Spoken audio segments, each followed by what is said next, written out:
আসসালামু আলাইকুম ওয়া রাহমাতুল্লাহি ওয়া বারাকাতুহু। ইন্নাল হামদালিল্লাহ ওয়াসসালাতু ওয়াসসালামু আলা রাসূলিল্লাহ ওয়া আলা আলিহি ওয়া আসহাবিহি আজমাইন। আউযু বিল্লাহি মিনাশ শাইতানির রাজীম। বিসমিল্লাহির রাহমানির রহিম। ইয়া আইয়ুহাল্লাযীনা আমানু qu আনফুসাকুম ওয়া আহলিকুম নারা ওয়াকুদুহান নাসুল হিজারা। সাদাকাল্লাহুল মাওলানাল আযীম ও সদাকা রাসূলুহুন নবিয়্যুল করিম। সুপ্রিয় দর্শক মণ্ডলী, মহান আল্লাহ তাআলার দরবারে লাখো কোটি শুকরিয়া আদায় করছি যে রব্বে করিম আমাদেরকে তৌফিক দান করেছেন, সুযোগ করে দিয়েছেন ইসলামের গুরুত্বপূর্ণ বিষয় নিয়ে কথা বলার জন্য। শুকরিয়া আদায় করছে রব্বে করিমের। ইয়া রাব্বি লাকাল হামদ কামা ইয়ানবাগি লিজালালি ওয়াজহিক ওয়া আযীমি সুলতানিক। আপনাদের সকলকে সাদর আমন্ত্রণ জানাচ্ছি আজকের এই সুন্দর আয়োজনে। আল্লাহ রব্বে করিম মানব জাতিকে সৃষ্টি করেছেন, মানবতার ভেতরে মানবতা ইনসানিয়াত দান করেছেন এবং মানবতা ইনসানিয়াত মানুষ প্রদর্শন করবে, মানবতা ইনসানিয়াতের উপরে চলবে। এর কারণ হলো যে মানুষ ইহ এবং পরজগতে আল্লাহ পাকের পক্ষ থেকে রাহমা প্রাপ্ত হবে, আর পরজগতে অনাবিল শান্তির জায়গা জান্নাতে যাবে, জাহান্নাম থেকে মুক্তি প্রাপ্ত হবে। আল্লাহ তাআলা বলেছেন যে তোমরা নিজেরা নিজেদের পরিবার পরিজনদেরকে জাহান্নামের আগুন থেকে বাঁচাও।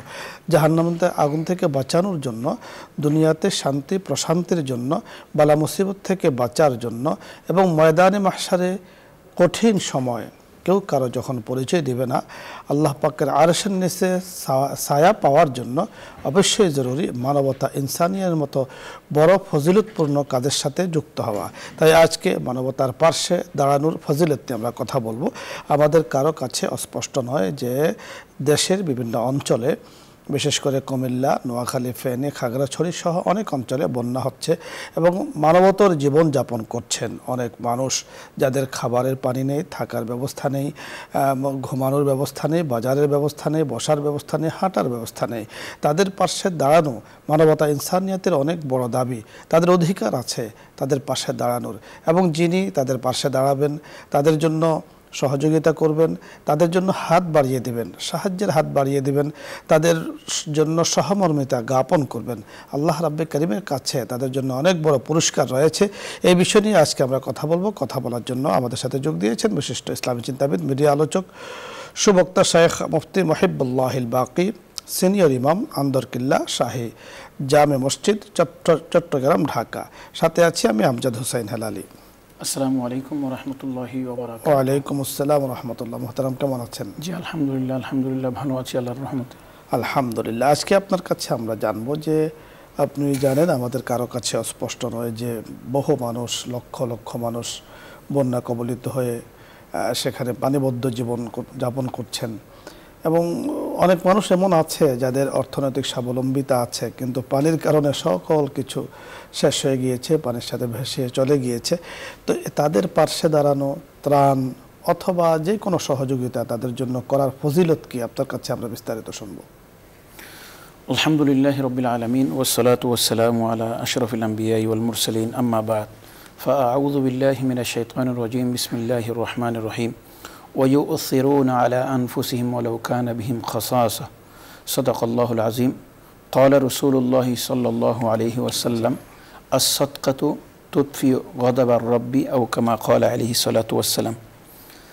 আমরা যে মুহূর্তে আপনি যে বিষয়টি উপস্থাপন করেছেন সেই বিষয়টি আমরা এমন একটি সময়ে আমরা আলোচনা শুরু করছি যখন আজকে জুমার দিনে এমন বহু মসজিদ আছে যেখানে আজান হয়নি, যেখানে জমা হয়নি, যেখানে ইমাম মসজিদে নামাজ পড়াইতে যাইতে পারেনি।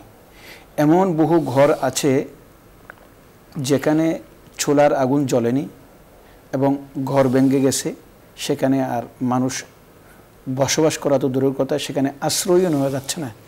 সেই রকম একটি কঠিন মুহূর্তে বন্যার্তদের পাশে দাঁড়ানোর ফজিলত এবং আমাদের করণীয়, এই বিষয়টি নিয়ে আপনি একটা খুব গুরুত্বপূর্ণ বিষয় উপস্থাপন করেছেন। প্রথম কথা হচ্ছে, আমি দুটি কথা বলবো যেটা আমাদের যারা বন্যা কবলিত তাদের জন্য করণীয়, আর আমরা যারা এখনও মুক্ত আছি আল্লাহর রহমতে তাদের জন্য করণীয়।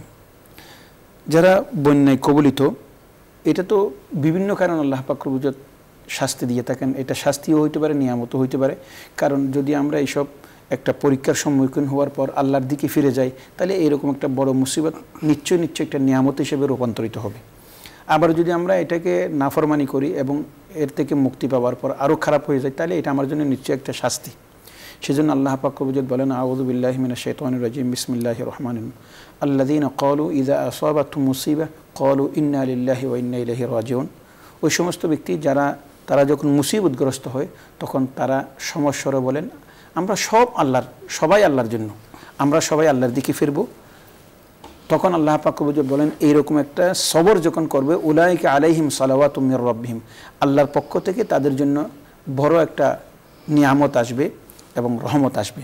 অতএব আমাদের যেসব ভাইয়েরা আজকে এত বড় মুসিবতগ্রস্ত, আমরা তাদের জন্য চোখের পানি ফেলে কান্না করছি, সামর্থ্য অনুযায়ী আমরা তাদের সাথে দাঁড়াবো। কিন্তু তাদের উচিত হলো এই কঠিন মুহূর্তে আল্লাহকে ভুলে না যাওয়া, যে আল্লাহ আমাকে কেন পরীক্ষা করলেন, সেরকম একটা যেন আল্লাহর প্রতি অস্বস্তিকর পরিবেশ মনের মধ্যে সৃষ্টি না হওয়া। 2 নম্বর, আমরা যারা আছি এই মুক্ত, তাদের কাজ হলো শুকর আদায় করা। আল্লাহ আমাদেরকে মুক্ত রেখেছেন। শুকরটা শুধু এইরকম নয় যে আল্লাহ আপনি আমার মুক্ত রেখেছেন, শুকর আদায় করছি, এটা তো শুকর না। শুকর হলো, যেমন মনে করেন কোনো একজন ছেলেকে বাবা একটা 1 কোটি টাকার দোকান দিয়ে দিছে, বাবা অসুস্থ, বাবার জন্য ওষুধ নিচ্ছে না, বাবা খাইতে পারতেছে না, আহার দিচ্ছে না, শুধু সন্ধ্যাকালে গিয়ে বাবাকে বলে, বাবা আমি আপনার খুব কৃতজ্ঞ। আপনি বলেন এটা কি কৃতজ্ঞতা নাকি বাবার সাথে একটা ঠাট্টা করা? তো কৃতজ্ঞতা হবে কোনটা, শুকর হবে কোনটা? আল্লাহ আমাদেরকে নিয়ামত দিয়েছেন, আল্লাহ তুমি যা দিয়েছো তা নিয়ে আমি তোমার বান্দার প্রতি কি পড়েছি, আমি ঝাঁপিয়ে পড়েছি, এটাই হলো শুকর। অতএব আমাদের উচিত আমরা আমাদের ভাইদের প্রতি ঝাঁপিয়ে পড়ব সাহায্য সহযোগিতা নিয়ে। ভালো করে খেয়াল করবেন, আপনি নিশ্চয়ই জানেন, এক মুহাম্মদুর রাসূলুল্লাহ সাল্লাল্লাহু আলাইহি ওয়াসাল্লামের কাছে একজন ব্যক্তি মেহমান হিসেবে আসলেন। রসুলের কাছে কোনো কিছু নেই খাওয়ানোর জন্য। রসুল বললেন যে আমার এই মেহমানটা কে নিয়ে যাবে? চোখের পানি এসে যায়। তো একজন সাহাবী আবু তালহা রাদিয়াল্লাহু তাআলা আনহু বললেন, আমি নিয়ে যাব। ঘরে গিয়ে বললেন যে ঘরে কি আছে? স্ত্রী বললেন যে আমি এবং আপনি খাওয়ার জন্য কিচ্ছু নেই, শুধু বাচ্চাকে দুমুঠ খাওয়াইয়া কোনো রকমের ঘুম পাড়ানোর মতো এতটুকু কিছু আছে। সাহাবী বললেন, আল্লাহর রসুলের মেহমান, তুমি একটা কাজ করো, আমার ছেলেটাকে কোনো রকমের ঘুম পাড়িয়ে দাও, আর মেহমানের খানাটা, ছেলের খানাটা তুমি দাও মেহমানের সামনে, আমিও শুরু করবো, মেহমানও শুরু করবে। কিছুক্ষণ পর আমি অজুহাত দেখিয়ে বাতিটা নিভিয়ে দেবো, যাতে করে মেহমান মনে করবে যে আমিও খাচ্ছি, মেহমানও খাচ্ছি। এইভাবে বাচ্চার খানা যেটা ছিল মাত্র, সেটা মেহমানের সামনে উপস্থিত করলো। কিছুক্ষণ পরে বাতি নিভিয়ে দিল এবং মুখ নাড়তেছিল, মেহমান মনে করতেছে খাচ্ছেন। সকালে নামাজ পড়তে গেলেন, রসুল পাক সাল্লাল্লাহু আলাইহি ওয়াসাল্লাম বললেন, এমন একজন ব্যক্তিও আছেন যারা নিজের থেকে অন্য মেহমানদেরকে অগ্রাধিকার দিয়ে থাকেন এবং সেই কাজ দেখে আল্লাহ তাদের বান্দার প্রতি বান্দার এই অনুগ্রহ দেখে আল্লাহ নিজেই হাসেন। সুবহানাল্লাহ। অতএব আমরা তো এরকম কঠিন অবস্থায় নেই, আমরা আমাদের সামর্থ্য অনুযায়ী ঝাঁপিয়ে পড়ব। ভালো করে খেয়াল করবেন, এটা আপনি আবার মনক্ষুণ্ণ হেন না, এটা বোঝানোর জন্য বলতেছি। বহু লোক আছে আমরা মনে করি যে আরে আমি যদি দান সৎকা দিয়ে থাকি তাহলে আমার দান সৎকা কমে যাবে, তাহলে আমি কি অবস্থা? ভালো করে খেয়াল করবেন, আপনি যেই দানটা আজকে মানবতার জন্য খরচ করবেন, আল্লাহ পাক কবুজত সেই খরচের কারণে আল্লাহ আপনাকে বহু বড় বড় খরচ থেকে বাঁচাবেন। হঠাৎ করে আপনার ছেলে অসুস্থ হয়ে যাবে, লক্ষ টাকা খরচ হবে, সেরকম একটা মুসিবত থেকে বাঁচিয়ে দেবেন। আপনার অন্য কানে খরচ হবে, তার থেকে আল্লাহ বাঁচিয়ে দেবেন। কারণ রাসূল পাক সাল্লাল্লাহু আলাইহি ওয়াসাল্লাম বলেন, আস-সাদকাতু তাদফাউল বালিয়াত, সদকা, দান সদকা মানুষকে আল্লাহ পাক কবুজত মানুষকে তার বালা মুসিবত থেকে রক্ষা করে থাকেন। আপনি বালা মুসিবতের মাধ্যমে খরচ করলে, বালা মুসিবতের জন্য খরচ করলে সওয়াব পাবেন না। আপনি যখন এখানে খরচ করবেন সওয়াবও পাবেন, আপনার বালা মুসিবতের জন্য যে খরচ হবে তার থেকেও আপনি রক্ষা পাবেন। যথার্থ আপনি বলছিলেন শেখ মুফতি মুহিবুল্লাহিল বাকি। দর্শক মণ্ডলী, আমরা অত্যন্ত আগ্রহ ভরে শেখের কথাগুলো শুনছিলাম। আল্লাহ রাব্বে করিমের রাগ নিবানোর জন্য, আল্লাহ পাকের রাগকে ঠান্ডা করার জন্য অনেক বড় সুযোগ আমাদের সামনে এসেছে। বুদ্ধিমান তো সেই যে সুযোগকে সদ্ব্যবহার করে। আল্লাহ পাক রাগ হয়ে যান এমন নাফরমানি আমাদের দ্বারা অনেক সময় হয়ে থাকে, এমন কিছু হয়ে থাকে যেগুলো আমরা নিজেরাও টের পাই না। আর যখন আমি মানবতার পাশে দাঁড়াবো, অসহায় মানুষের পাশে দাঁড়াবো, সম্বলহীন মানুষের পাশে আমি দাঁড়াবো, আল্লাহ পাকের রাহমা সেখানে কিন্তু অবারিত রয়েছে। বুখারী শরীফের মধ্যে আল্লাহ তাআলা আমাদেরকে জানিয়ে দিয়েছেন, অসহায় হত দরিদ্র সম্বলহীন মানুষের পাশে যখন তুমি যাবে সেখানে আল্লাহ তাআলাকে পাওয়া যাবে। তাই চলুন বানবাসী মানুষ যারা আছে অসহায়, আমরা আমাদের সাধ্য অনুযায়ী আমরা চেষ্টা করি। দেখুন, পুরো মানুষ, পুরো দেশের মানুষ আমরা একই পরিবারভুক্ত। রাসূল আকরাম সাল্লাল্লাহু আলাইহি সাল্লাম বলেছেন, আল মুমিন কাজাসাদিন ওয়াহিদ, একই বডির মতো। আমাদের শরীরের কোনো অংশ যদি ব্যথা হয়, কোনো কষ্ট হয়, তখন সেই অংশ দিয়ে কিন্তু সেই জায়গার কষ্টকে আমরা দূর করি না। আমরা পায়ে যদি ব্যথা হয়, হাতে যদি ব্যথা হয়, মাথায় যদি ব্যথা হয়, তাহলে অন্যের সাহায্য নেই। মাথায় ব্যথা হলে হাতের সাহায্য নেই, হাতের সাহায্য দ্বারাই সেটাকে আমরা দূর করার চেষ্টা করি। ঠিক অনুরূপভাবে আমার এক ভাই আজকে আক্রান্ত হয়েছে, এই ধরনের ভাবার কোনো সুযোগ নেই যে বন্যার মধ্যে তারা আছে, আমাদের নেই। আল্লাহ পাকের পরীক্ষার ধরন অনেক অনেক হতে পারে। এজন্য আল্লাহ পাকের এমন কোনো পরীক্ষা আমরা চাই না যেগুলো আমরা কখনো হজম করতে পারবো না, সহ্য করতে পারবো না, সেই লোড আমরা নিতে পারবো না। এজন্য আমাদের সাধ্য অনুযায়ী তাদের জন্য দোয়া করছি, তারাও দোয়া করছেন, আমরাও দোয়া করি, এবং আল্লাহ পাকের রাহমাকে খুব কাছে পাওয়ার জন্য তাদের পাশে আমরা দাঁড়াই। আলহামদুলিল্লাহ, বিভিন্ন জায়গাতে, বিভিন্ন অঞ্চলে, বিভিন্ন ইউনিভার্সিটিতে, বিভিন্ন এলাকায় সামাজিকভাবেই কিন্তু প্রচুর প্রস্তুতি গ্রহণ চলছে, প্রচুর সাহায্য করার জন্য টিম গঠন হচ্ছে। আমরা এই টিমে যুক্ত হই। আমি একা পারবো না, তাদের সাথে যুক্ত হই। সাধ্য অনুযায়ী বানবাসী মানুষের জন্য আমি চেষ্টা করি, প্রয়োজনে নিজে যাই, নিজে যাওয়ার সুযোগ না হলে ওদের সাথে যুক্ত হই। আল্লাহ রাব্বি করিম সে তৌফিক দান করুন। আলহামদুলিল্লাহ, আমাদের ছাত্র জনগণ, মানুষ অনেকেই আলহামদুলিল্লাহ দেখেছি আমরা যে প্রচুর চেষ্টা করছেন, এবং কিভাবে তাদের এই দুঃখের সাথে শরীক হওয়া যায়, তাদের দুঃখে অন্তত সামান্য হলো সে দুঃখকে লাঘবও করা যায়, চেষ্টা করছেন। দেখুন, রাসূল আকরাম সাল্লাল্লাহু আলাইহি সাল্লাম পরিষ্কার ভাষায় আমাদেরকে জানিয়ে দিয়েছেন, কেউ যদি অপর মানুষের দুঃখ, কষ্ট, বালা, মুসিবতকে দূর করার চেষ্টা করে, ময়দানে মাহশারে আল্লাহ পাকও তার পেরেশানি দূর করে দিবেন। সুবহানাল্লাহ। মান নাফাসা আন কুরবাতিন মিন কুরাবিদ দুনিয়া নাফাসাল্লাহু আনহু কুরবাতাম মিন কুরাবি ইয়াউমিল কিয়ামাহ। কিয়ামতের দিন তার বালা মুসিবতগুলো আল্লাহ তাআলা দূর করবেন। আমরা কেউই কথা বলতে পারবো না যে আমাদের কিয়ামতের দিন কোনো ভালা মুসিবত হবে না। আমরা একেবারেই বিনা হিসেবে জান্নাতে যাবো এই দাবি তো করতে পারি না। আল্লাহ তাআলার কাছে নেকির কাজ করলে কোন নেকির দ্বারা কোন নেকি আল্লাহ তাআলা কবুল করবেন সেটাও আমরা জানি না। বানবাসী মানুষের পাশে যখন আমরা দাঁড়াবো, আল্লাহ পাক খুশি হবেন। এ উসিলায় আমাদের জীবনের যে নেকিগুলো আছে, যে অর্জনগুলো আছে, সেটাও আল্লাহ তাআলা কবুল করবেন, কবুলের আশা করতে পারে। কারণ আমরা ইবাদত করছি, দোয়া করছি, কবুল হচ্ছে না না হচ্ছে সেটা আল্লাহ তাআলাই ভালো জানেন। এজন্য কবুলিয়াতের অনেক বড় মাধ্যম তাদের পাশে দাঁড়ানো। আল্লাহ তাআলা আমাদেরকে তৌফিক দান করুন। আলোচ্য বিষয় নিয়ে আপনাদের যদি কারো কোনো জানার, কোনো কিছু বোঝার কোনো প্রশ্ন থাকে, অথবা ইসলামের যে কোনো মাসলা মাসাইল নিয়ে যদি কোনো প্রশ্ন থাকে, আপনি প্রশ্ন করতে পারেন, আমরা চেষ্টা করব কথা বলার জন্য। প্রথমে যিনি আছেন, আসসালামু আলাইকুম ওয়া রাহমাতুল্লাহ। দর্শক নাম বলে পরিচয় দিয়ে প্রশ্ন করুন।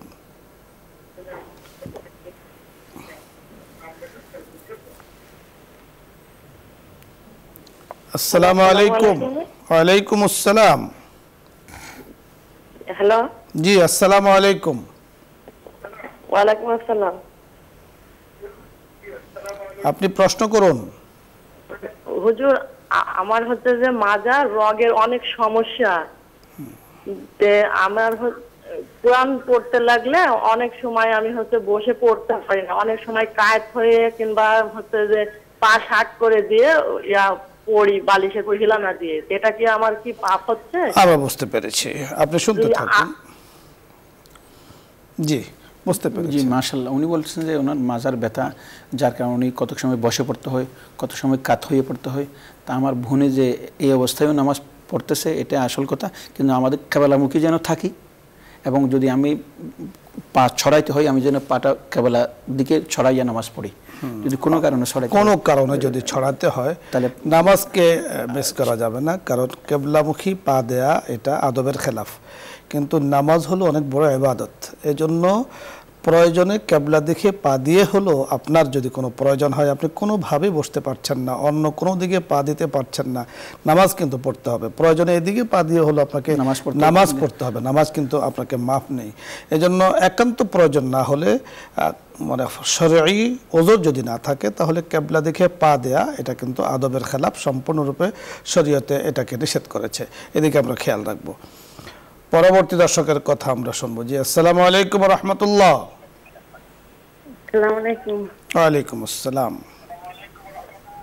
আসসালামু আলাইকুম ওয়া রাহমাতুল্লাহ। আপনি প্রশ্ন করুন। জি হুজুর, আমার তো প্রশ্ন যে আমরা মহিলারা নামাজ পড়লে যে দাঁড়ানোর সাথে ইয়াতে যাইমু গা সেজদা যাইমু না হাঁটুতে ভর দিয়া সেজদা যাইমু? আমরা গতকালকে প্রশ্ন নিয়ে কথা বলেছিলাম, আপনি খেয়াল করেছেন কিনা জানি না, আপনি শুনতে থাকুন, বুঝতে পেরেছেন। অর্থাৎ মহিলারা যখন সেজদায় যায় তখন কি পুরুষের মতো সরাসরি চলে যাবেন নাকি পায়ে ভর দিয়ে এখানে ভর দিয়ে ধীরস্থিরে যাবেন? আমি একটা কথা বলি, সবচেয়ে বড় কথা হচ্ছে নামাজের মধ্যে কোনো যেটা মাটির কাছে বেশি সেটা আগে যাবে। যেমন হাঁটু মাটির কাছে আগে যাবে, হাত আর একটু দূরে এরপরে যাবে, এরপরে নাক যাবে, এরপরে চেহারা যাবে। এখন কারো যদি মনে করেন যাওয়ার সময় কোনো অসুবিধা হয়, এইরকম যাইতে গেলে পরে যাওয়ার সম্ভাবনা থাকে, সে তাহলে হাঁটুর মধ্যে ভর দিয়ে যাবে, না হলে সরাসরি যাওয়াটাই ভালোবেসে হাঁটুর ভর না দিয়ে স্বাভাবিকভাবে। অর্থাৎ মা বোনদের জন্য বসার দাঁড়ানো থেকে রুকুতে যাওয়ার যে সিস্টেম শরীয়তে বলা আছে সেটাই অবলম্বন করা। কারণ পুরুষ এবং মহিলাদের নামাজের মাঝে অনেক পার্থক্য রয়েছে। সূরা কেরাত রাকার সংখ্যার মধ্যে পার্থক্য নেই, বাট স্ট্রাকচার অর্থাৎ উঠা বসা অবকাঠামোর মধ্যে কিন্তু কিছুটা পার্থক্য আছে। পার্থক্যটা আছে যাতে করে ওদের পর্দার বিষয় আছে একটা। হ্যাঁ, পর্দার বিষয়টা যেমন পুরুষ স্বাভাবিকভাবে চলে যেতে পারে, আর আমাদের মা বোনরা গুছিয়ে গাছিয়ে সেখানে যাবে। আর যেমন মনে করেন আমাদের এখানে বহু বন্ধু বান্ধব না বুঝেই বলে যে মেয়েরা পুরুষদের মতো একেবারে মাটির থেকে মশা থাকবে, তাহলে তো তাদের একটা অবকাঠামোটা একটু বিশ্রী দেখা যায়। খাসুমাসু হয়ে আপনাকে এটা শরীয়তে এইভাবে আমাদেরকে নির্দেশনা দিয়েছে, আমরা সেটা ফলো করব। পরবর্তী দর্শকের কথা শুনবো। জি, আসসালামু আলাইকুম ওয়া রাহমাতুল্লাহ। ওয়া আলাইকুম আসসালাম ওয়া রাহমাতুল্লাহি ওয়া বারাকাতুহু। আপনি প্রশ্ন করুন। হুজুর ভালো আছেন? আলহামদুলিল্লাহ, আল্লাহ তাআলা ভালো রেখেছেন। হুজুর, আমার একটা প্রশ্ন। আমার বোন অনেক আগে মারা গেছে, আমার আব্বাও মারা গেছে। এখন ফটো আছে অ্যালবামে, অ্যালবামে মহিলা আছে, এই ফটোটা দেখলে কি খারাপ হইব নাকি? আর একটা কথা তো বলুন। আর তো ওই কোরআন শরীফের সেজদাটা আমার একটু ভালো মতন বুঝাবেন। আমি দুদিন আরো প্রশ্ন করতে বুঝতে পারি নাই। আমরা আপনাকে বলে দিচ্ছি, আপনি খুব খেয়াল করে শুনবেন। 2 দিন আপনি প্রশ্ন করেছেন, আমরাও বলেছি, তারপরেও বুঝতে পারেননি। আমরা আপনাকে বোঝানোর চেষ্টা করছি, আল্লাহ পাক সে তৌফিক দান করুন। প্রথম প্রশ্নটি বুঝতে পেরেছেন না, ওনার বোন মারা গেছে, বোন বাবা ইন্তেকাল করেছেন, অ্যালবামের মধ্যে তাদের ছবি আছে, এটাকে রেখে দেওয়া ঠিক আছে কিনা? আমি একটা কথা বলি, ছবি তো আপনি জানেন কোনো প্রয়োজন ছাড়া রাখা এটাতে নিষিদ্ধ। এখন যদি কেউ রাখেও সেটা যেন এমনভাবে রাখে সেটা পূজার নিয়ত ছাড়াও যেন একেবারে লোকাইয়া রাখে, রাখে সেটা বেশি একবারে। কতক সময় দেখা যায় মানুষ বড় বড় কিছু লোক দেখছি তারা নিজের পীরের ছবি কিনে চুমা খাইতেছে, এটাও মানে মহব্বতের খাইতেছে, আর কিন্তু এটা এক ধরনের একটা শিরিকের গন্ধ আসতেছে। এইরকম না করে আপনি মনে করেন স্মৃতিস্বরূপ রেখে দিলেন, যেহেতু আবার একেবারে রেখে না দিতে বললেও হাজার হাজার মানুষ রাখতেছে, এই গুণা একটা আম হয়ে গেছে আমাদের জন্য। এখন আমরা বলবো শরীয়ত এই ব্যাপারে কিন্তু নিরুৎসাহিত করেছে। আপনি ঢেকে রাখেন, ঢেকে রাখার পরেও শরীয়ত আপনাকে এই ব্যাপারে উৎসাহ দেবে না। ছবি বিনা প্রয়োজনে রাখার কোনো দরকার নেই। আপনি তাদের জন্য দোয়া করবেন। আপনি দেখুন, আপনি ছবি ঘরে ঢেকে রাখুন অথবা আপনি টাঙ্গিয়ে রাখুন অথবা যেভাবে রাখুন, রাখার দ্বারা আপনি তাদের স্মৃতিচারণ করতে চান অথবা করতে চান। তো স্মৃতিচারণটা ওনাদেরকে না দেখলে তাদের প্রতি আবেগটা আরও বেশি আসবে। আল্লাহ রাসূল সাল্লাল্লাহু আলাইহি সাল্লাম বলেছেন, ইস্তাগফিরু লিআখিকুম, যারা চলে গিয়েছেন তাদের জন্য ক্ষমা চাওয়ার জন্য, দোয়া করার জন্য। তো এজন্য এমনি তো হাদিসের মধ্যে পরিষ্কার আছে যে ঘরের মধ্যে প্রাণীর কোনো ছবি আছে রহমতের ফেরেশতা কিন্তু সেখানে প্রবেশ করে না। তো সেটা হলো প্রকাশ্য থাকলে। আর যখন ঢাকা থাকে আপনি ভেতরে রেখে দিয়েছেন, এতে করে নামাজ রোজার কোনো সমস্যা নেই, রহমতের ফেরেশতা ঢুকতেও কোনো সমস্যা নেই, তারপরও কোনো প্রয়োজন ছাড়া রাখার আসলে আমরা আপনাকে অনুমতি দিতে পারছি না।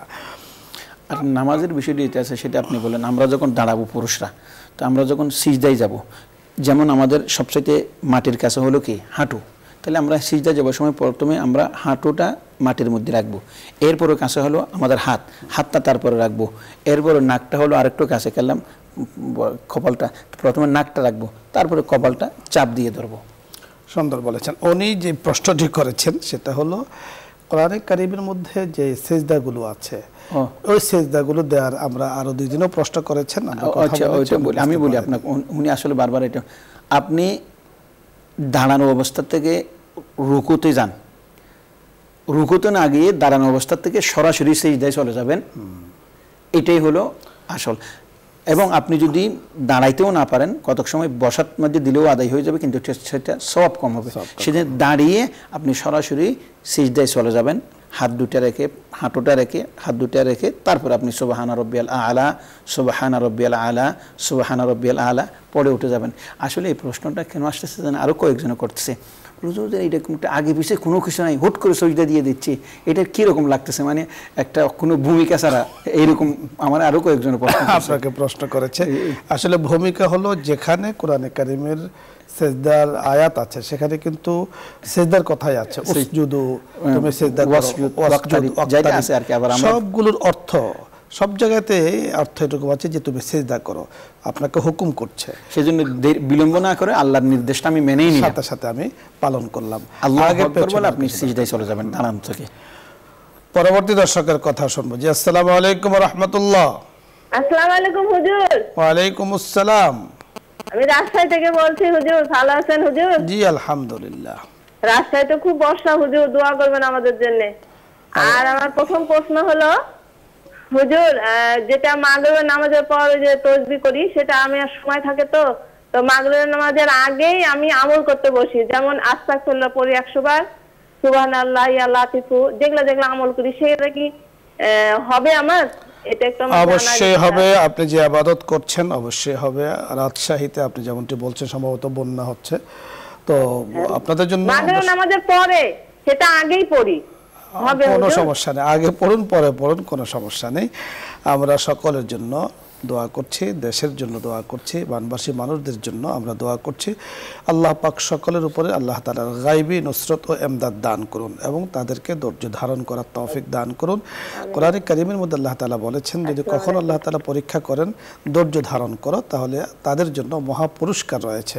আল্লাহ তাআলা বলে দিয়েছেন, ওয়ালা নাবলুওয়ান্নাকুম বিশাইইম মিনাল খাউফি ওয়াল জু'i ওয়া নাকসিম মিনাল আমওয়ালি ওয়াল আনফুসি ওয়াস সামারাত ওয়া বাশশিরিস সাবিরিন। ধন্যবাদ। পরবর্তী একটু সংযুক্ত করি, আমার বোনের প্রশ্ন করতে, বোন যে সমস্ত দোয়াগুলো নামাজের পরে, যেমন মনে করেন আল্লাহুম্মা আজরিনা মিনান নার, রদিতু বিল্লাহি রাব্বান ওয়া বিল ইসলামি দীনা, এইরকম নামাজের পরে নির্ধারিত দোয়াগুলো ছাড়া আপনি যেইগুলি পড়তেছেন সেইগুলোর জন্য কোনো সময় নির্ধারণ নাই, অতএব আপনি মাগরিব আগে পড়লেও কোনো অসুবিধা নেই, পরে পড়লেও কোনো অসুবিধা নেই, সওয়াবে কোনো কমতে হবে না। এটা কারণ ওনার মনোভাব তো, আমি তো মাগরিবের পরে নিয়ত করছি, এখন আসরের মাগরিব পড়লে কেমন হবে, কারণ এগুলোর সাথে সময়ের সম্পৃক্ততা নেই। আর যেসব দোয়ার জন্য সময়ের সম্পৃক্ততা অথবা জায়গার সম্পৃক্ততা অথবা কাজের সম্পৃক্ততা আছে সেগুলি সেই সময় পড়তে হবে। যেমন আমরা রদিতু বিল্লাহি রাব্বান ইসলাম মাগরিবের পরে পড়ব, বিসমিল্লাহিল্লাযী লা ইয়াদুরু মা ইসমিহি শাইউন ফিল আরদি ওয়ালা ফিস সামাই ওয়া হুয়াস সামিউল আলিম, ফজরের নামাজের পরে মাগরিবের নামাজের পর পড়ব, রদিতু বিল্লাহি রাব্বান ফজরের পরে পড়ব, মাগরিবের পরে পড়ব। আর কিছু খাওয়ার দোয়া খাওয়ার সময় পড়ব, বাথরুমে যাওয়ার সময় বাথরুমে পড়ব। এই নির্ধারিত সময় নির্ধারিত ওয়াক্ত ছাড়া যেগুলি আছে, আপনি যেগুলি পড়তেছেন এগুলি ব্যাপক, এগুলি মাগরিবের আগে পড়া যে কোনো সময় পড়তে পারবেন। পরবর্তী দর্শকের কথা শুনবো। জি, আসসালামু আলাইকুম ওয়া রাহমাতুল্লাহ। ওয়া আলাইকুম আসসালাম ওয়া রাহমাতুল্লাহ।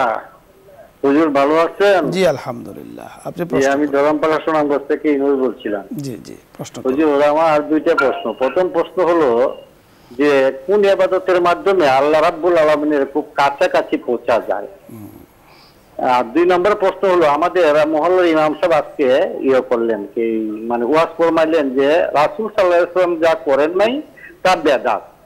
আমার প্রশ্ন হলো যে হযরত বেলাল রাদিয়াল্লাহু আনহু, ধন্যবাদ, আমরা বুঝতে পেরেছি, আমরা আপনাকে বেদাতের সংখ্যা জানিয়ে দিচ্ছি, আপনি যা যা বলতে চাচ্ছেন আমরা আসলে বুঝতে পেরেছি। প্রথম যে প্রশ্নটি আপনি করেছেন যে কোন ইবাদত আকরাব ইলাল্লাহ, আল্লাহ পাকের কাছে বান্দাকে নিয়ে যায়, অত্যন্ত চমৎকার, খুবই গুরুত্বপূর্ণ একটি প্রশ্ন আপনি জানতে চেয়েছেন। মোহতারাম বুঝতে পেরেছেন? আমি বুঝতে পেরেছি। আমি এখানে তো কিছু নির্ধারিত ফরজ আছে, যেমন জোহরের সময় আপনি মাগরিবের সময় ফরজ আছে, আবার মা বাবা কিছু হক আছে। ফরজ ছাড়া যখন যেটা আপেক্ষিক গুরুত্ব বেশি সেটা তখন করতে হবে। যেমন মনে করেন আপনি হঠাৎ করে একজন অসুস্থ হয়ে গেছে, এখন তাকে সহযোগিতা করতে হবে, আপনি তখন যদি আবার মসজিদে দান করতে যান হবে না, আগে যান বাঁচানো ফরজ। তো এইগুলি হলো অগ্রাধিকার ভিত্তিতে ইবাদত, এবং যেটা যে সময়ের জন্য ফরজ সেটা করবেন, আর যে ইবাদতটা যখন অগ্রাধিকার ভিত্তিতে করতে হয় সেটা তখন করবেন, তাহলে আল্লাহ পাক বুঝত আপনাকে। আমরা সংক্ষেপে যে বিষয়টি আপনাকে বলতে চাই যে বর্তমানে অর্থাৎ আল্লাহ ফারাইজগুলো তো অবশ্যই আদায় করতে হবে, ওয়াজিবাতগুলো আদায় করতে হবে, সুন্নাত মুআক্কাদাগুলো তো আদায় করতে হবে, এখানে কোনো ছাড় নেই। বাট নওয়াফেলের মধ্যে অনেকগুলো ইবাদত আছে, বিশেষ করে বর্তমানে বানবাসী মানুষ যারা আছে, আপনি সুনামগঞ্জ থেকে প্রশ্ন করেছেন, সম্ভবত ওই দিকেও বন্যা হচ্ছে, যদি সেদিকে হয়ে থাকে আপনার কাছাকাছি কোথাও যেয়ে থাকে, ওই আপনি যেটা বলছেন যে সময় যেটার তাকাজা, এখন তো আসলে তাকাজা হলো মানুষের কাছে যাওয়া, সেখানে তাদের খোঁজ খবর নেওয়া, সম্ভব হলে কিছু দান করা, অন্তত আপনি যদি তাদের সাথে সুন্দর কথা বলেন, তাদের দুঃখের কথাগুলো আপনি শোনেন, তাও তারা, কারণ অনেক সময় দুঃখের কথা আরেকজনের কাছে শেয়ার করলে মনটা হালকা হয়ে যায়, সেটাও আপনি করতে পারেন, কোনো সমস্যা নেই। এবং এই ইবাদতটা দানের যে এটা অনেক বড় তাৎপর্যপূর্ণ। আরেকটি প্রশ্ন আপনি করতে চাচ্ছেন যে উনি বলেছেন, বুঝতে পেরেছেন আপনি? দেখেন এই জায়গার মধ্যে মানুষ খুব ভুল করে ফেলে, সেটা হলো কি রাসূল পাক সাল্লাল্লাহু আলাইহি ইসলাম এবং সাহাবায়ে কেরাম যে আমলটা যেভাবে করে নাই সেটা কিন্তু বেদাত। এখন মনে করেন আপনি বলবেন যে হুজুর আমরা তো এখন বার্ষিক মাহফিল করতেছি, এটা তো রাসূল পাক সাল্লাল্লাহু আলাইহি ওয়াসাল্লাম বার্ষিক মাহফিল করে নাই। দেখেন এই জিনিসটা কিন্তু রাসূল পাক সাল্লাল্লাহু আলাইহি ওয়াসাল্লাম বার্ষিক মাহফিল নাম দেয় নাই, তবে কোরআন হাদিসের আলোচনা করছে। সেজন্য আমাদের খেয়াল রাখতে হবে যে আমলটা যেভাবে রাসূল করে নাই সাহাবায়ে কেরাম সহ ওখানে আবার যুক্ত করতে হবে, শুধু রাসূল বললে হবে না, সেটা বেদাত। হ্যাঁ, যে আমলটা আমরা নিজে নিজে করতেছি সেটা ইবাদত হিসেবে করা যাবে না, সেটা কোনো সংস্কৃতি হিসেবে করা যাবে। যেমন আমরা বহুত সময় বহু কাজ করি, আমরা একটা পতাকা ওঠাইতেছি, ওইটা ওঠাইতেছি, সেটা কিন্তু রাসূল ইসলাম করে না, কিন্তু আমরা সেটা বেদাত বলতেছি না, এই জন্য সেটা আমরা ইবাদত হিসেবে করতেছি না, সেটা আমাদের সংস্কৃতি হিসেবে করতেছি। যথার্থ আপনি বলছিলেন। আমরা ইউনুস ভাই আপনাকে যে পরামর্শ দেব, যে ইমাম সাহেবের যে বিষয়টি নিয়ে আপনি আমাদের কাছে জানতে চেয়েছেন, সবচাইতে ভালো হতো এই ব্যাখ্যাটা যদি আপনি ওনার কাছে জানতেন, তাহলে উনি সুন্দর একটা ব্যাখ্যা আপনাকে দিতেন। হয়তোবা উনি কি কথা বলেছেন, আপনি কি শুনেছেন, সেটা আপনি এবং উনি বলতে পারবেন।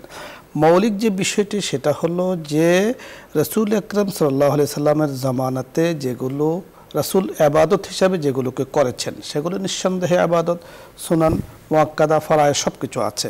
কিন্তু আমাদের মুফতি সাহেব বড় চমৎকার একটি বলেছেন যে রাসূলের পরবর্তীতে এসে যে কোনো কাজ রাষ্ট্র পরিচালনার জন্য, রাষ্ট্রকে সংস্কারের জন্য, সমাজকে সংস্কারের জন্য, পরিবারকে সংস্কারের জন্য যে কাজগুলো করেন, এই কাজগুলো তো প্রয়োজনে করতে হবে, এটা প্রয়োজন, এটা রাষ্ট্রের প্রয়োজন, এটা ইবাদত হিসেবে না। হ্যাঁ, আরেকটি বিষয় হলো অনেক সময় দেখা যাচ্ছে যে আপনি একটা কাজ করছেন যেটা কোরআন সুন্নাতে নেই, কিন্তু আপনি মনে করছেন এটা ইবাদত, আপনি মনে করছেন এটা করতেই হবে। এই করতে হওয়াটা কারণে বলা হয়েছে যেটা হলো বেদাত। বেদাত আর বেদাতটাকে কখন বেদাত বলা হয়? যখন সেটাকে, যেটার কুসংস্কার, যেটার কোনো অস্তিত্ব নেই, কোনো জায়গাতে নেই, এবং কোরআন হাদিস ইজমা কিয়াসে কোনোভাবেই যেটাকে সাপোর্ট করে না, এটা সম্পূর্ণ কুসংস্কার অন্তর্ভুক্ত, সেটাকে বলা হয়েছে বেদাত। আর বেদাতের সংজ্ঞাটা কিন্তু একেবারে এক কথায় আপনাকে বলা যাবে না, লম্বা।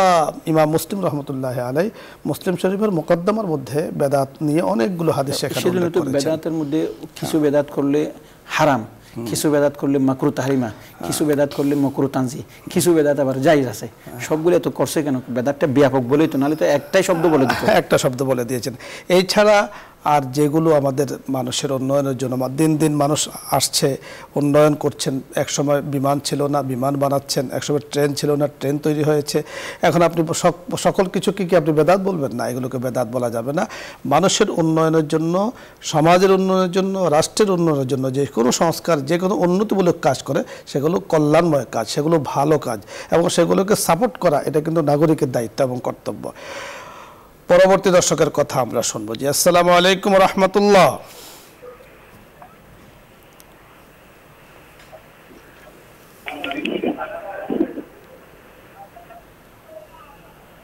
দর্শক শুনতে পাচ্ছেন, প্রশ্ন করুন। আসসালামু আলাইকুম। ওয়ালাইকুম আসসালাম। ভাইজান 2 মিনিট আমি একটু কথা বলি। আমার এক পরিচিত এক ফ্যামিলি আছে, আপনি এরা বাইরে ব্যক্তিগত অনেক টাকার মালিক, কিন্তু বইনেদের অনেক সম্পদ আছে বাপের নামে, বাবা মৃত্যু হয়েছে, কিন্তু এরা কোনো হক দেয় না। বইনেদের ঈদ আইলে বাচ্চা কাচ্চার কাপড় কিনে দিতে পারে না, এরকম পরিস্থিতি খুব অভাব আছে, কিন্তু বাইরে অ্যাকশন করে না। এ ব্যাপারে একটু বলবেন। ধন্যবাদ ভাইজান আপনাকে।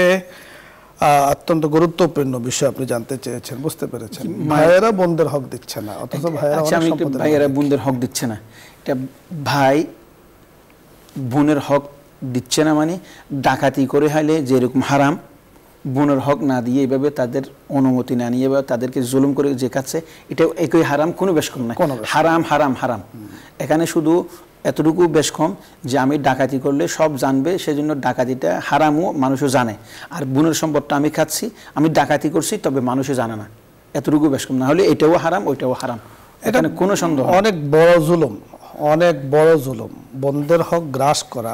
এখানে একটা আমার বড় একটা ঘটনা মনে পড়ছে, একটা বলবো। মুফতি আজিজুল ইসলাম রহমতুল্লাহের কাছে গিয়ে একজন গিয়ে বললেন যে হুজুর, আমার বোন এত ভালো, আমার বোনে বলছে আমি তোমার থেকে সম্পদ নেব না, তো এখন আমি কি রেখে দিতে পারবো? তখন মুফতি আজিজুল ইসলাম রহমতুল্লাহ বললেন, আরে তোমার বোন তোমার অর্ধেক পাবে, আর তুমি তো এর দ্বিগুণ পাইবে। বলে যে হ্যাঁ। বলে তোমার বোন অর্ধেক পাবে, এটা যদি সে ছাড় দিয়ে না নিতে পারে, তাহলে তোমার তো উচিত, সে যখন অর্ধেক ছাড় দিছে তোমার আর দ্বিগুণ দেওয়া। বোন তুমি কম পাওয়ার পরেও তোমার মধ্যে এত উদারতা, তাহলে আমি বেশ পেয়ে কেন আর উদারতা বেশি দেবো? তাহলে তো আপনার তো আরো বেশি দেওয়া উচিত।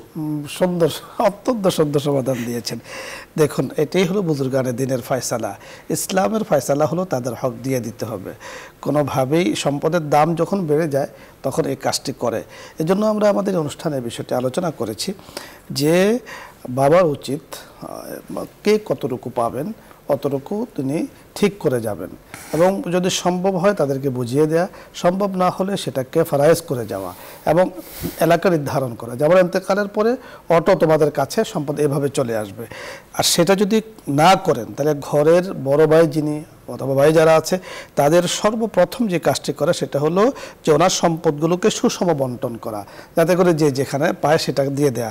এখন বোনদের হক না দিয়ে আপনি আপনার সন্তানের জন্য টাকা পয়সা খরচ করছেন। আপনি একটা সুন্দর বিষয় বলেছেন যে যেখানে বোনদের বাচ্চাদের জন্য কাপড়, পোশাক, প্রয়োজনীয় জিনিসপত্র ক্রয় করতে পারছে না, আর সেখানে ভাইদের অরেল সম্পত্তি, তারপরে বোনদের হক দিচ্ছে না। তা আপনি যেমনটি বলেছেন যে হারাম দিয়ে যদি আপনি পেটকে ভর্তি করেন, সন্তানের পেটকে ভর্তি করেন, এর দ্বারা তো আপনি পরকালকেও নষ্ট করছেন, দুনিয়ার জগৎকে নষ্ট করছেন। ইবনুল জৌজি রহমতুল্লাহর একটা ঘটনা আছে, আমি শোনার পর আশ্চর্য হয়ে গেছি। এক বড় বুজুর্গের ওয়াইফ রুটি বানাইতেছে, এই সময় খবর আসছে স্বামী মারা গেছে, সঙ্গে সঙ্গে রুটি বানানো বন্ধ করে দিছে। বলো যে রুটি আমার স্বামী জীবিত থাকা পর্যন্ত এই আটার মধ্যে একমাত্র আমার স্বামী মালিক ছিল, সেজন্য আমি এই আটা আমি খাওয়া আমার জন্য জায়েজ ছিল, আমি রুটি বানাইতেছিলাম। মারা যাওয়ার সাথে সাথে এখানে হয়তো তার মা বাবারও হক আছে, এখন আমি এই আটা দিয়ে আর রুটি বানাইতে পারবো না, সঙ্গে সঙ্গে রুটি বানানো বন্ধ করে দিয়েছে। এইটার মধ্যে আমার হক অতটুকু যতটুকু স্বামীর থেকে আমি 8 ভাগের 1 ভাগ পাবো, এর বাইরে আমার হক নাই, অতএব আমি রুটি বানানো বন্ধ করে দিই। এমনই হওয়া উচিত। আমরা আমাদের বুজুর্গানের দিনের অনেক ইতিহাস দেখেছি, বাবা ইন্তেকালের পরে সম্পদ তো উনি ঠিক করে দিয়ে গিয়েছেন, কিন্তু ঘরের যে সামানাগুলো আছে, ইভেন উনি যে লাঠি ব্যবহার করতেন, এই লাঠিটাও 3 জনের ভাগ আছে। 3 জনের সদস্য যদি থাকে, 5 জনের ভাগ আছে যদি 5 জন সদস্য থাকে। আসলে এটাই মূলনীতি, আর এর মধ্যে বরাকা রয়েছে। আপনি যে ঘটনা আমাদেরকে শুনিয়েছেন যে বোন তার অর্ধেক, বোনেরা আসলে তাদের মনটা অনেক নরম থাকে, ভাইদের জন্য তাদের মনটা সবসময় কান্না করে। ভাইদের মনে হয় না, কিন্তু বোনদের মনে হয় যে আমার ভাইটা কেমন আছে, সার্বক্ষণিক দোয়া করতে থাকে। তো বোন আপনার জন্য এই ছাড়টা দিচ্ছেন, আর আপনি বোনের অসহায়ত্বকে আপনি দূর করবেন না। মনে রাখতে হবে রাসূল আকরাম সাল্লাল্লাহু আলাইহি সাল্লাম বলেছেন যে লা ইয়াদখুলুল জান্নাতা কাতিউন কাত্তাতুন, ওই ব্যক্তি জান্নাতে প্রবেশ করবে না যে আত্মীয়তা বন্ধনকে ছিন্ন করে, আত্মীয়তার হক যথাযথভাবে আদায় করে না। এটা খুব কড়া ধমক, আমাদের বুঝতে হবে। আল্লাহ তাআলা মানবতার হক আদায় করার এবং আত্মীয় স্বজনের হক আদায় করার, বিশেষ করে ভাই বোনদের হক আদায় করার আমাদেরকে বোঝার তৌফিক দান করুন। মুফতি সাহেব, আপনাকে ধন্যবাদ জানাচ্ছি। আজকে আপনি আমাদের অনুষ্ঠানে এসেছেন এবং দর্শকদের জন্য অনেক সুন্দর সুন্দর কথা বলেছেন। আরও আপনার সুন্দর কথাগুলো আমাদের শুনতে মনে চায়, যে আমাদের হাতে সময় যতটুকু আছে আল্লাহ তাআলার কাছে আজকে জুম্মাবার দোয়ার সময় আমরা দোয়া করব। দর্শক মণ্ডলী, আমরা যে কথাগুলো এখানে বলছিলাম, অনেকগুলো প্রশ্ন আপনাদের মাধ্যমে আমাদের কাছে এসেছে। বিশেষ করে বন্যার্থ মানুষদের পাশে দাঁড়ানোর কথাটি বারবার আমরা আপনাদের কাছে পেশ করব, সকলের কাছে পেশ করব। বিশেষ করে আমাদের এই অনুষ্ঠানের সাথে যারা অনেক বছর ধরে যুক্ত আছেন, আমাদের মা বোনরা আছেন, আমার বাবারা আছেন, যুবক ভাইয়েরা আছেন, তরুণরা আছো, সকলের জন্য আমরা যে কথাটি বলবো, আমাদের সকল বা মুসলিম ভাইদের জন্য যে আবেদন নিবেদন আমরা পেশ করব, অসহায়দের জন্য আমি যখন দৌড়িয়ে যাব তো আল্লাহ পাক আমারও অসহায়ত্বকে দূর করবেন। আমি আরেকজনের বিপদের জন্য দৌড়িয়ে যাব, আল্লাহ পাক আমার বিপদকে দূর করবেন। আমাদের উপরে অনেক বিপদ আছে, অনেকগুলো আমরা দেখি, অনেকগুলো দেখি না। আমাদের শায়েখে বলেছেন যে অনেক সময় দেখা যায় অসুস্থতার একটা বিপদ, সম্পদের একটা বিপদ, যে কোনো সময় যে কোনো কিছু হয়ে যেতে পারে। আমরা তো কেউ জানি না কার কখন কোন বিপদ আসে। আমরা যদি মনে করছি যে তাদের উপরে পানির বিপদ আসছে, আমাদের কাছে আসবে না, আমরা ঢাকা শহরে থাকি, কথার কথা বিল্ডিংয়ে থাকি, তো বিপদের ধরন অনেক অনেক আছে। আল্লাহ পাক যেন সকলকে সব ধরনের বিপদ থেকে হেফাজত করেন। দেখুন, যে রাষ্ট্র যারা পরিচালনা করছে, আইন শৃঙ্খলা বাহিনী যারা আছেন, ওনারা তো ওনাদের কাজ করছেন, রাত্র দিন খাটাখাটুনি করে ওনাদের কাজ করছেন। মানুষ হিসাবে, আমার দেশ হিসাবে, নাগরিক হিসাবে, মুসলিম হিসাবে আমাদের কিন্তু অনেক দায়িত্ব রয়েছে। আরেকজনের উপরে দায়িত্ব আমি ফেলে দিয়ে আমি দায়িত্বমুক্ত হতে পারবো না। রাব্বে কারীম সকল কিছু দেখছেন, জানছেন, বুঝতে পারছেন। আমরা আমাদের সকলের যার যার অবস্থান থেকে ব্যক্তিগত উদ্যোগে, সামাজিক উদ্যোগে আমরা বানবাসী মানুষের পাশে দাঁড়াই। আল্লাহ রাব্বে কারীম যেন তাদেরকে ধৈর্য ধারণ করার তৌফিক দান করেন, সাধ্য অনুযায়ী আমরা তাদের কাছে যাওয়ার তাদের আল্লাহ তাআলা আমাদেরকে তৌফিক দান করেন। এবং সারা দেশবাসী যেভাবে তাদের জন্য যাচ্ছেন, আলহামদুলিল্লাহ আমরা দেখতে পাচ্ছি, আল্লাহ পাক সকলের ইবাদতকে কবুল করেন, মঞ্জুর করেন, হিম্মত দান করেন। সকলকে ধন্যবাদ জানিয়ে আগামী অনুষ্ঠানের আমন্ত্রণ জানিয়ে আজকের মতো বিদায় নিচ্ছি। আসসালামু আলাইকুম ওয়া রাহমাতুল্লাহি ওয়া বারাকাতুহু। দোয়া হবে, দরুদ ইস্তেগফার পাঠ করি। আল্লাহুম্মা সাল্লি আলা সাইয়্যিদিনা ওয়া নাবিয়্যিনা ওয়া শাফিঈনা ওয়া হাবিবিনা ওয়া মাওলানা মুহাম্মদ সাল্লাল্লাহু আলাইহি ওয়া আলা আলিহি ওয়া আসহাবিহি ওয়া বারাকা ওয়া সাল্লাম। আস্তাগফিরুল্লাহ রাব্বি মিন কুল্লি যামবিন ওয়া আতুবু ইলাইহি লা হাওলা ওয়ালা কুওয়াতা ইল্লা বিল্লাহিল আলিয়্যিল আযীম। জি, শেখ দোয়া করে দিন। আল্লাহুম্মা আমিন। আলহামদুলিল্লাহি রাব্বিল আলামিন ওয়াসসালাতু ওয়াসসালামু আলা আশরাফিল আমবিয়াই ওয়াল মুরসালিন ওয়াল আকিবাতু লিল মুত্তাকিন ওয়ালা উদওয়ানা ইল্লা আলাজ জালিমিন।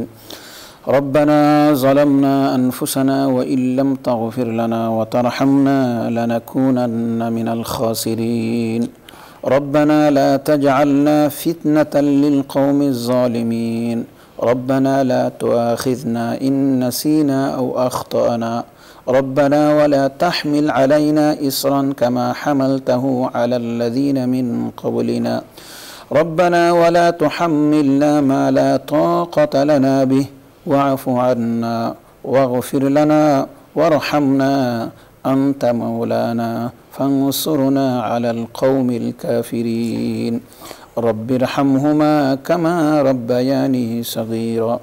رب العالمين, আপনার শাহী দরবারে আমরা এবং আমাদের সাথে যে সমস্ত বন্ধু বান্ধব যুক্ত আছে, মিসকিনের মতো আপনার শাহী দরবারে হাত দরাজ করেছি। জীবনে যত গুনাহ করেছি, পাপ করেছি, সীমা লঙ্ঘন করেছি, মাওলা মেহেরবানি করে দয়া করে আপনি আমাদের জীবনের সমস্ত গুনাহ খাতা মাফ করে দেন মাওলা। রব্বুল আলামিন, আমাদের দর্শক ভাইদের মধ্যে, শ্রোতাদের মধ্যে বহু বন্ধু বান্ধব বিভিন্ন রব্বুল আলামিন মুসিবত, বিভিন্ন হাজত নিয়ে আমাদের কাছে দোয়া চেয়েছেন। মাওলা, তুমি প্রত্যেকের হাজতগুলো পূরণ করে দাও মাওলা। প্রত্যেককে রব্বুল আলামিন তার অসুবিধাগুলো দূরীভূত করে দাও মাওলা। রব্বুল আলামিন আপনি আমাদের দেশের উপর রহমত নাজিল করেন মাওলা। আমাদের দেশকে আকাশ থেকে পতিত, জমি থেকে নির্গত সমস্ত বালা মুসিবত থেকে হেফাজত করেন মাওলা। রব্বুল আলামিন আপনি কি কারণে জানি না আমাদের যে সমস্ত বন্ধুবান্ধব ফেনী, কুমিল্লা, নোয়াখালীতে রব্বুল আলামিন আপনি পানিবন্দী অবস্থায় আছে, রব্বুল আলামিন বহু বড় পরীক্ষা। আজকের এই জুমার দিনে জুমার নামাজ বহু মসজিদে হয় নাই, আজান হয় নাই, একামত হয় নাই, কেরাত হয় নাই। রব্বুল আলামিন জানি না আপনি কি কারণে এরকম একটা পরীক্ষার মধ্যে ফেলেছেন মাওলা। আমাদের যে সমস্ত বনবাসী ভাই বোন আছে তাদেরকে সবরে জামিল করার তৌফিক দান করে দেন মাওলা। রব্বুল আলামিন মানুষ তো মুসিবতের সময় অস্থির হয়ে যায় মাওলা। রব্বুল আলামিন এই মুসিবত থেকে খুব অল্প সময়ে তাদেরকে মুক্তি দান করে দেন মাওলা। রব্বুল আলামিন বনবাসী মানুষের পাশে আমাদেরকে আমাদের সাহায্য সহযোগিতা সামর্থ্য অনুযায়ী তাদের পাশে দাঁড়ানোর তৌফিক দান করে দেন মাওলা। আমরা কেন তাদের পাশে দাঁড়াই না, তাদের খোঁজ খবর নিই নাই, যে এরকম একটা বড় প্রশ্নের সম্মুখীন যেন আমাদের হতে না হয়, আমাদের হক আদায় করার তৌফিক দান করে দেন মাওলা। রব্বুল আলামিন আমাদের আজকের এই প্রোগ্রাম রব্বুল আলামিন আমাদের এই প্রোগ্রামকে কবুল করে নেন মাওলা। এই প্রোগ্রামের মধ্যে যে সমস্ত কলা কৌশলী বন্ধু বান্ধব যুক্ত আছেন সবাইকে আপনি কবুল করে নেন মাওলা। বিশেষ করে বসুন্ধরা গ্রুপের সম্মানিত চেয়ারম্যান রব্বুল আলামিন, সম্মানিত ডাইরেক্টর রব্বুল আলামিন, পরিচালক, আপনি সবাইকে আপনি কবুল করে নেন মাওলা। তাদের ব্যবসা বাণিজ্যের মধ্যে বরকত দান করে দেন মাওলা। এইরকম দ্বীনের কাজ আরো বহু বেশি করার তৌফিক দান করে দেন মাওলা। তাদের ব্যবসা বাণিজ্যকে রব্বুল আলামিন যে কোনো ক্ষয়ক্ষতি থেকে হেফাজত করেন মাওলা। তাদের মধ্যে বরকত দান করে দেন মাওলা। রব্বুল আলামিন আপনার কাছে হাত দরাজ করেছি। সুবহান রাব্বিকা রব্বিল ইজ্জাতি আম্মা ইয়াসিফুন ওয়া সালামুন আলাল মুরসালিন ওয়া আলহামদুলিল্লাহি রাব্বিল আলামিন বিরহমাতিকা ইয়া আরহামার রাহিমিন।